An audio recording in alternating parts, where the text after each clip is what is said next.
Last part के and पर हम लोगों ने देखा था कि हीरो को सिस्टम की तरफ से वार्निंग दिया जाता है कि वो अपने अगर पूरे पावर को एक साथ एक्टिवेट करता है तो फिर उसका पूरा शरीर फट सकता है। बट उसके बावजूद हीरो कमेंट करता है एक्टिव कहते हुए वो जोर से चीखता है, आज या तो हम लोग जीतेंगे या फिर मरेंगे। जिसके साथ सिस्टम रिक्वेस्ट को एक्सेप्ट कर लेता है और एक ही बार में हीरो के शरीर के अंदर पावर एक्टिवेट होना शुरू कर देता है। उसके शरीर से एक्सट्रीम एनर्जी रिलीज हो रहा था। तुरंत ही फैंग को अचानक से इसका एहसास होता है और फिर उसके हेल सेल बार बार एक्टिव होता जा रहा था। वो एक के बाद एक बार मर रहा था और दोबारा से जिंदा हो रहा था और ये साइकिल लगातार चलता रहता है। और ऐसे ही कुछ टाइम तक चलने के बाद तो वो एंशिएंट आर्मर भी अब फिर उसे हार मान लेता है और फाइनली उसे अपना मास्टर चुन लेता है। फैंग के आंख से एक रेड कलर के एनर्जी रिलीज होता है और तभी सिस्टम नोटिफिकेशन आता है, एंशिएंट गॉड डेमन आर्मर को हीरो ने पूरी तरीके से एक्वायर कर लिया है। जिसके साथ फैंग के शरीर में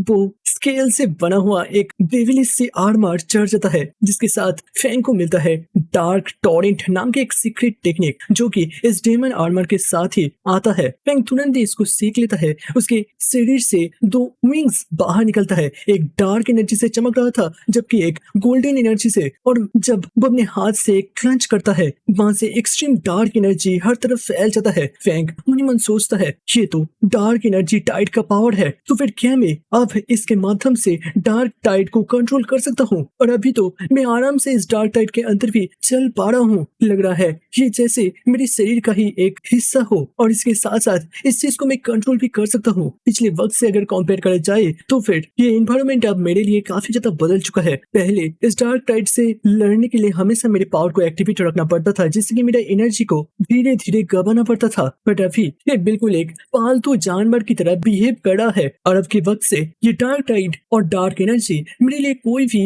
मुश्किल पैदा नहीं कर पाएगा। चलो अब समय आ चुका है अर्थ में वापस लौटने का। तभी वो सोच में बढ़ जाता है, अगर मैं अभी वापस नहीं लौटा तो फिर वो क्यावास एनर्जी का दरार कभी भी बंद हो सकता है और उसके बाद मेरे लिए वापस से लौटना काफी ज्यादा मुश्किल हो जाएगा। से शिफ्ट होता है स्पिरिट एसोसिएशन के हेडक्वार्टर पर जो कि सेंट सिटी पर था। वहां पर पूरे स्पिरिट एसोसिएशन का प्रेसिडेंट अपने हाथ को टेबल में पटकते हुए कहता है, तुम लोगों ने, वो जोर से चीखता है, तुम लोगों ने ड्रैगन स्लेयर को खुद वहां लेकर गए थे तो फिर अब वहां से क्यों नहीं ले आ पाए? तुम लोगों ने इस देश के सबसे ज्यादा कल्टीवेटेड रिसोर्सेज को इस्तेमाल करा है और तुम्हें वो हर तरीके के संसाधन दिया गया था जिससे कि तुम अपने आप को मजबूत और ताकतवर कर सको। बट अभी तुम एक जूनियर को भी प्रोटेक्ट नहीं कर सकते। सच में स्टार गॉड वॉर जोन दिन के दिन बदतर बनता जा रहा है। वहाँ एल्टा यू और बाकी लोग पूरी तरीके से खामोश थे। वही दरवाजे के बाहर से कैप्टन लियान ये सभी बात सुनती रहती है और धीरे धीरे वो अपना हाथ टाइट कर लेती है और एकदम से घर के अंदर एंटर करते हुए कहता है, प्रेसिडेंट ही बहुत हो गया। मुझे लगता है उन लोगों को पहले लगा था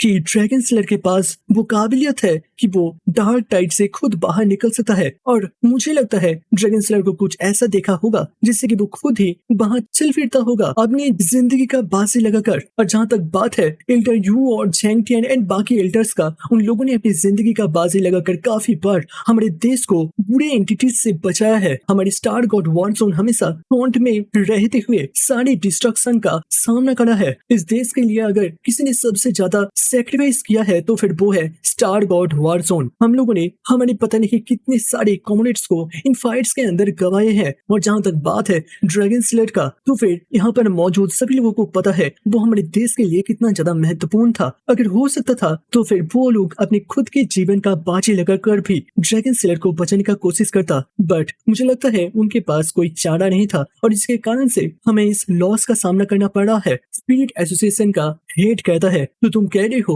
ड्रैगन स्लेयर ने खुद अपने मन मर्जी वहां पर किया था, क्या तुम इसका गारंटी ले सकते हो कि वो वापस लौटेगा? क्योंकि उस डार्क टाइड के अंदर तुम्हारे ये सारे सीनियर्स भी सरवाइव नहीं कर सकते और ड्रैगन स्लेयर का कल्टीवेशन तो इनसे कम ही था। देखो चाहे तुम मुझे कुछ भी सुना लो, उस यंग लड़के ने इतनी कम उम्र के अंदर जो अचीवमेंट हासिल किया था उसका फ्यूचर तुम लोगों से बहुत ही ज्यादा बड़ा होता। उसकी जगह अगर तुम लोग होते तो भी मुझे कोई फर्क नहीं पड़ता था। तुरंत ही सभी लोग खड़े हो जाते हैं और जोर से चीखते हैं, प्रेसिडेंट। कैप्टन लियान कहती है, तो फिर आप सीधे तौर पर कहना चाहते हैं कि हमारी वॉर जोन का कोई काबिलियत नहीं है? तो फिर क्या हमारी स्टार गोड वॉर जोन के बिना तुम्हारी ये स्पिरिट एसोसिएशन खुद इस देश को एनोमलीज और बाकी के डिजास्टर से बचा लेगा? अगर ऐसी बात है तो फिर इस बैटेलियन को पूरी तरीके से रद्द कर दीजिए, हमें फर्क नहीं पड़ता। साइड से एल्डेजू जोर से चीखता है, लियान प्लीज अब रुक जाओ। वो लीडर भी अब थोड़ा सा शांत हो गया था। वो भी अब माफी मांगते हुए कहता है कि मैं गुस्से में कुछ ज्यादा ही बोल गया, मुझे माफ कर दो।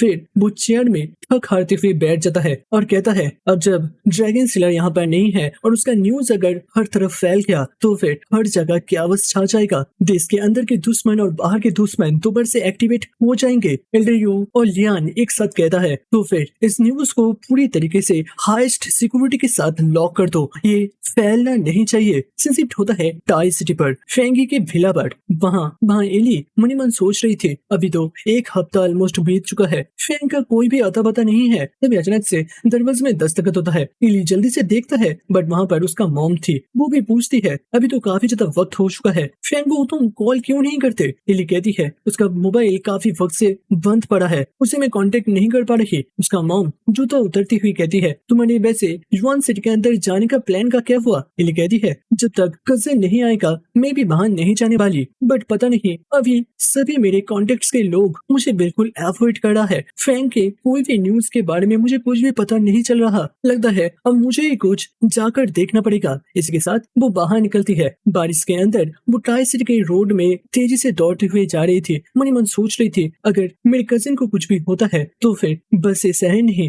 बल्कि पूरे देश को इससे बहुत बड़ा लॉस होगा। मुझे पक्का विश्वास है वो अभी ठीक रहेगा और उसके स्किल के साथ उसे कोई छू भी नहीं सकता। तभी अचानक से आसमान में बिजली का एक बहुत बड़ा गड़गड़ाहट होता है। एली अचानक से रुकते हुए आसमान में देखती है, वहाँ से एक बहुत बड़ा ब्लू कलर का मीटियोर तेजी से आगे बढ़ता है और दूर के पहाड़ी में जा टकराता है। ये था और एक ड्रोन। एली इसे चौंकती हुई देखती है और बस वही नहीं, दूर दूर से और भी काफी सारी लालची पायोनियर्स का भी नजर उसी की तरफ लॉक हो जाता है और वो लोग धीरे से कहता है, अब वो फियर्स बैटल का वक्त आ चुका है, हमें वो थ्रोन किसी भी कीमत पर चाहिए। वही दूसरी तरफ फैंग का सीन देखा जाता है। वो पूरे रिफ्ट के अंदर घूम रहा था, उसको कहीं से भी बाहर निकलने का कोई भी रास्ता दिखाई नहीं देता। फैंग कंफ्यूज होते हुए कहता है, क्या इसका कोई अंत नहीं है? मैं पिछले कई दिनों से यहाँ पर भटकता जा रहा हूँ बट निकलने का कोई रास्ता मुझे दिखाई तक नहीं दे रहा। सच में ये बहुत ही ज्यादा स्ट्रेंज है और अब तो मेरा सिस्टम भी काम करना बंद कर चुका है। कह रहा है सिग्नल पहुंच नहीं रहा। जब से मैंने इस शील्ड को अपने साथ बाहर निकाला है तभी से मुझे रास्ता दिखाई नहीं दे रहा। क्या ऐसा हो सकता है इसका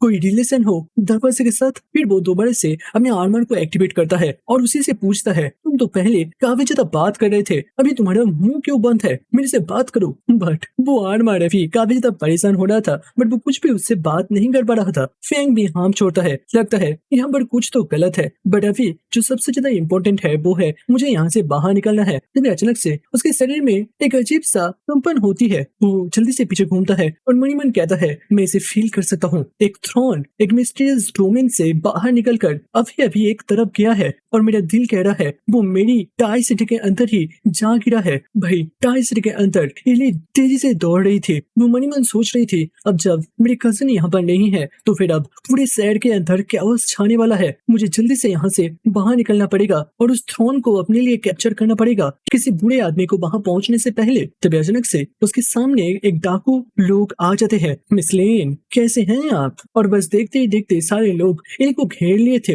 एली तुरंत अपने पावर को एक्टिवेट करते हुए कहता है, तो तुम सारे लोमड़ी लोग खाली देखे नहीं मांस खाने के लिए आ गए। वो जल्दी से अपने वाइन्स पावर से एक पानियर को वहां पर पकड़ता है और उसे जोर से किक मारते हुए कहता है, ओए बुढ़े अब बोल क्यों नहीं रहा? तभी साइड से एक लड़का उसे देखता है और सीटी मारता है। तुरंत ही वहाँ पर और भी बहुत सारे पायनियर्स एली को पूरी तरीके से घेर लेता है। वहाँ पर एक डाकू टाइप का पायनियर जोर से कहता है, वही छोटे बच्ची ड्रैगन स्लेयर के कंधे पर उठकर तुम अपने आप को कुछ ज्यादा ही बड़ा सोच रहे हो। मैं अभी तुम्हारे औकात तुम्हें दिखाता हूँ। जिसके साथ सारे पायोनियर्स एक साथ एली के ऊपर हमला करने के लिए आगे बढ़ता है। तो एली भी मन ही मन सोचता है ये सभी लोग मुझे काफी ज्यादा अंडर एस्टिमेट कर रहा है, चलो फिर मैं यहाँ पर अपने नए स्किल का इस्तेमाल करूंगी। इसके साथ वो वाइन स्प्लिटिंग नाम के एक स्किल को एक्टिवेट करता है और वहाँ पर सारे लोगों को एक ही वार में अपने से दूर हटाने लगती है और बस देखते ही देखते वो उनके लीडर को भी दबोच लेता है। वो आदमी गुस्से में दांत कसते हुए कहता है इस लड़की का ये वाइन मेरी स्पिरिचुअल पावर को खींच रहा है, ये कैसी सकती है। वही इली सारे वाइन्स को पास खींचते हुए सबको एक जबरदस्त ब्लो देता है। उसी पल अचानक से इली के पीछे से एक पर्पल कलर का अटैक तेजी से उसी की तरफ आगे बढ़ रहा था। इली तुरंत से उसे देखती है और मन ही मन सोचती है ये अगर कोई मामूली फायर हुआ तो फिर मेरे वाइन्स इसे आराम से संभाल लेगा, बट वो उन सारी वाइन्स को छेदते हुए इली को घायल करते हुए पीछे निकल जाता है। इली तुरंत से अपने हाथ को पकड़ता है और जोर जोर से हाँफने लगती है। उसी पल वहाँ पर और भी पानियास एक साथ आकर उसके ऊपर हमला बोल देती है, बट इली तुरंत से अपने स्पिरिट सेल को एक्टिवेट करता है और उनके अटैक को रोकते हुए कहता है कितना ही ज्यादा शर्मनाक है, बस एक लड़की के दबोचने के लिए तुम्हें इतने सारे लोगों का जरूरत पड़ रहा है कि तुम्हें शर्म भी है। इसके साथ वो अपने फुल पावर को रिलीज करता है, वहाँ से काफी सारे टेंटिकल्स निकलते हुए सभी की तरफ बढ़ता है, बट वो लोग उन्हें डॉज कर जाता है। वो कैप्टन कहता है सर देखो इस हद तक इस लड़की को पुश करने के बावजूद ड्रैगन स्लेयर बाहर नहीं आया, लगता है वो अभी टाई सिटी के अंदर नहीं है, तो फिर हम लोग हमारे प्लान में आगे बढ़ सकते हैं। इसके साथ सबके सब वहाँ से भाग जाते हैं। इली शॉक होते हुए सोचती है तो फिर ये सब कुछ एक चाल था, वो लोग मेरे ऊपर हमला करते हुए ये समझने का कोशिश कर रहे थे कि ड्रैगन स्लेयर आसपास है या फिर नहीं, क्योंकि वो अगर पास रहता तो फिर वो बेशक मेरी मदद करने के लिए यहाँ पहुंच जाता। वो अपने होंठ दबोचते हुए कहती है मैंने इन लोगों को समझने में थोड़ा सा गलती कर दिया, अब इस सिटी का पता नहीं क्या होगा। वो अपने सामने उस थ्रोन से निकलते हुए गोल्डन पिलर को देख रही थी और तुरंत से उसे एक आइडिया आता है। वो कैप्टन सू को कॉल करती है, वहाँ थ्रोन के आसपास सू थी और वो कहती है कि यहाँ स्पीड एसोसिएशन की तरफ से इस थ्रोन को पूरी तरीके से प्रोटेक्शन दिया जा रहा है और अभी वो इसी का रिस्पॉन्सिबिलिटी निभा रही है। वे एली सब कुछ कैप्टन सू को बता देती है कि बहुत ही जल्द इन सारे रॉग पार्टनर्स लोग टाइसिटी के अंदर हमला बोलने वाले हैं, वो भी इस थ्रोन को चुराने के लिए, और अभी बस एक ही चारा है उनसे निपटने का। शिफ्ट होता है कुछ टाइम के बाद जहाँ एली कैप्टन सू के पास पहुंच गई थी और वो डिक्लेयर करता है मैं अब उस थ्रोन को अपना बनाऊंगी और यही बस एक रास्ता है उन एविल कल्टिवेटर को इससे दूर रखने का। तुरंत ही कैप्टन सू उसे गले में हाथ करती हुई कहती है कि तुम पागल हो चुके हो, वो 100 एट्रीब्यूट है जो कि वुडन एट्रीब्यूट के खिलाफ सबसे ज्यादा घातक साबित होता है और तुम एक वुडन पायनियर हो। तुमने अगर इसका कोशिश भी किया इसका ब्लैकलिस्ट तुम्हें 100 गुना ज्यादा सामना करना पड़ेगा और तुम्हें उसके खिलाफ कोई भी एडवांटेज नहीं मिलेगा। प्लीज अपनी जिंदगी के ऊपर इतना बड़ा जोखिम मत लो। तभी पीछे से कुछ सोल्जर्स आगे बढ़ते हुए कहता है बहुत ही बुरी खबर है, अंडरग्राउंड और न्यूट्रल फोर्स के जितने भी सारे रॉक पायनियर थे वो सब के सब अभी इसी तरफ बढ़ने लगे हैं, यहाँ तक कि कुछ रजिस्टर्स पायनियर्स भी अभी इस थ्रोन को लेने के लिए यहाँ पर आ रहे हैं। वही एक जगह दिखाया जाता है जब पर काफी सारे एविल कल्टिवेटर एक साथ डिस्कस कर रहे थे। एक बंदा कहता है पक्की खबर है ड्रैगन स्लेयर मर चुका है, तो फिर हम लोगों को स्पीड एसोसिएशन या फिर मिलिट्री के बारे में सोचने का कोई भी जरूरत नहीं है। फेयर कंपटीशन होगा, जिसके पास ताकत रहेगा उसी को थ्रोन मिलेगा और जिसके पास भी वो थ्रोन रहेगा वही बनेगा जिया किंगडम का नया एम्परर। शिफ्ट होता है उसी मिस्टीरियस डोमेन के अंदर जहाँ पर सारी वो बजरियम के कल्टिवेटर एक साथ जा रहे थे फैंग को रेस्क्यू करने के लिए, बट उन लोगों को कहीं पर भी वो हेल गेट रिफ्ट दिखाई नहीं देता। वो गेट अभी उनके सामने से गायब हो चुका था। जैंग टैंग जोर से चीखता है ऐसा कैसे हो सकता है, इसी जगह पर तो वो गेट हुआ करता था और अभी इस जगह पर एक व्हाइट सैंड से बना हुआ रेगिस्तान रह चुका है। मुझे यहाँ पर कुछ भी समझ में नहीं आ रहा, ये सब क्या हो रहा है। उसी पल अचानक से उनके पीछे से एक रिफ्ट ओपन होता है। सभी लोग एक साथ चौंकते हुए कहता है ये तो बहुत ही ज्यादा मैसिव एनर्जी है, क्या यहाँ पर कोई एंशिएंट मॉन्स्टर बाहर निकलने वाले हैं। और इसी सवाल के साथ दोस्तों इस पार्ट को यहीं पर खत्म करते हैं। क्या लगता है शैंग क्या रिफ्ट के अंदर से कभी बाहर निकल पाएगा? शैंगटियन और बाकी पायनियर्स अब किस मॉन्स्टर का सामना करने जा रहे हैं? नेक्स्ट पार्ट देखना सच में काफी ज्यादा इंटरेस्टिंग होगा।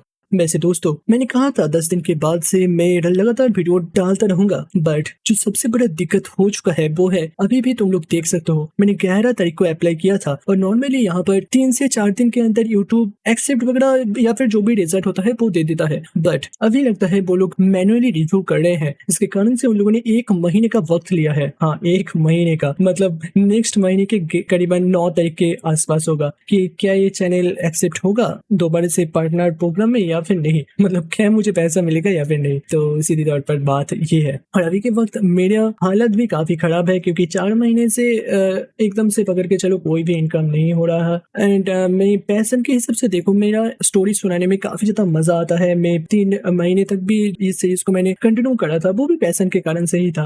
और आप लोगों के कमेंट के कारण से, आप लोग इतने सारे कमेंट्स करते हो, मुझे काफी ज्यादा मजा आता है। बट जितना दिन जा रहा है मेरे लिए हालत उतना ही ज्यादा खराब होता जा रहा है। और अभी के वक्त एआई का इतना ज्यादा क्रेज चढ़ चुका है, वही लोग मतलब अगर सही तरीके से कहें तो उन्हीं लोगों का पैसा बन रहा है। और जहां तक बात है जो हम लोग रियल वॉइस देते हैं, और देखिए वॉइस को देना बहुत ही ज्यादा मुश्किल बात होता है क्योंकि तुम लोगों को पता होगा मैं बंगाल से आता हूँ, वेस्ट बंगाल से, जिसके कारण से मेरा मदर टंग हिंदी नहीं है। इसके कारण से मुझे एक थोड़ा सा भी लाइन को रिकॉर्ड करने के लिए काफी बार उसे रिपीट करना पड़ता है, काफी बार उसे बार बार बोलना पड़ता है, फिर जाकर सही तरीके से होता है। इसके अलावा स्क्रिप्ट भी लिखना पड़ता है क्योंकि वही बात है, मेरा फ्लुएंसी नहीं आता हिंदी में उतनी अच्छी तरीके से। अगर एआई वॉइस के बारे में बात करा जाए तो फिर वो लोग बहुत ही आसानी से एक वीडियो को जनरेट कर सकते हैं और इसी जगह पर फर्क आ जाता है। वो लोग 1 घंटे का ऑडियो 1 ही घंटे में बना सकते हैं, जहाँ पर अगर मेरी बात करा जाए तो फिर मुझे 1 घंटे के ऑडियो बनाने में कम से कम 7 से लेकर 8 घंटे लग जाता है, हाँ, उसे एडिट करने के साथ साथ। तो इतने दिन तक मेरा एक मोटिवेशन था कि यूट्यूब से कहीं से मुझे पैसा तो मिल रहा था थोड़ा बहुत, क्योंकि मैं प्रमोशन तो कोई बेटिंग वगैरह एप्स का तो नहीं करने वाला। तो इसके कारण से मैं पूरी तरीके से रुक चुका हूँ, क्योंकि घर वाले भी जब मैं रिकॉर्ड करता हूँ तब एक चीज रहता है कि क्यों रिकॉर्ड कर रहा है, क्यों वीडियोस बना रहा है, जब कोई इनकम नहीं हो रहा। पहले उन लोगों को दिखाई दे रहा था कि इनकम हो रहा था और अभी पूरी तरीके से बंद पड़ रखा है। तो अभी देखो रात के 3:30 बज रहे हैं जब मैं ये रिकॉर्ड कर रहा हूँ। सो देखो अगर चैनल ठीक हो जाता है तो मैं जरूर से वीडियोस को कंटिन्यू करूंगा, नहीं तो भाई थोड़ा सा धीमे ही वीडियो आएंगे, हफ्ते में 1 आएंगे, क्योंकि पैशन से बस यही बनाया जा सकता है। अगर पैसा वगैरह बनता तो फिर मैं लगातार हर दिन वीडियो डालता, जो कि मैं डालता भी था। हर दिन मैंने 3 वीडियो भी डाल रखे हैं। 1 महीने में मैंने 50 से लेकर 60 वीडियोस बना रखे हैं, जिसके लिए मैं हर दिन 12 घंटे से 13 घंटे तक मेहनत करता था। कोई दोस्त नहीं, कोई बाहर जाना नहीं, कुछ भी काम नहीं, बस वीडियोस बनाता रहता था। अब इस हालत में जब सब बंद हो चुका है, सो पता नहीं यार, अगर ठीक हो जाता है तो मैं कंटिन्यू करूंगा, नहीं तो मुझे रिकॉर्ड करने में भी मतलब शर्म आता है, मैं क्या बताऊं। ठीक है भाई।